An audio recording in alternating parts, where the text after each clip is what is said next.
அதாவது இந்த மரணங்கிறது இயற்கையானது, எல்லாருக்கும் நிகழக்கூடியது ஒன்று. இந்த மரணம் ஒரு தடவை தான் இல்லை, 2 தடவை நடக்கும். நிறைய பேருக்கு 90% ஜனங்களுக்கு ஒரு தடவை தான் உயிர் உடலை விட்டு போகும்போது இறந்து போகிறான் ஃபினிஷத்தோட.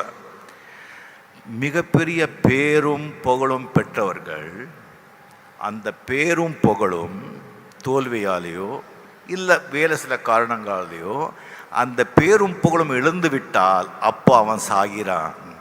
அவனுக்கு ஒரு வாட்டி மரணம் நடக்கும். அதுக்கப்புறம் உயிர் உடலை விட்டு பிரியும் போது இன்னொரு வாட்டி நடக்கும், 2 தடவை நடக்கும் இந்த மரணம்.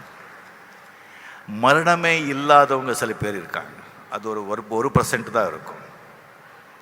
அவங்க வாழும்போது சரி, அவங்க இறந்து போன பிறகு கூட அவருடைய பேரும் புகழும் என்றைக்குமே எல்லாருடைய மனதிலையும் இருக்கும். அந்த மாதிரி சாகா வரம் பெற்றவர்கள் அவங்கள ஒரு தனிப்பிறவிகள். நீங்கள் நார்த்தில் பார்த்தீங்கன்னு சொன்னால் சினிமா துறையில் வி சாந்தாராம், தாதா சாஹேப் பால்கே, எஸ்டி பர்மன் மியூசிக்கில். ஸோ இந்த மாதிரி நம்ம தமிழ்நாட்டில் நீங்கள் பார்த்தீங்கன்னு சொன்னால் காமராஜர் அவர்கள்,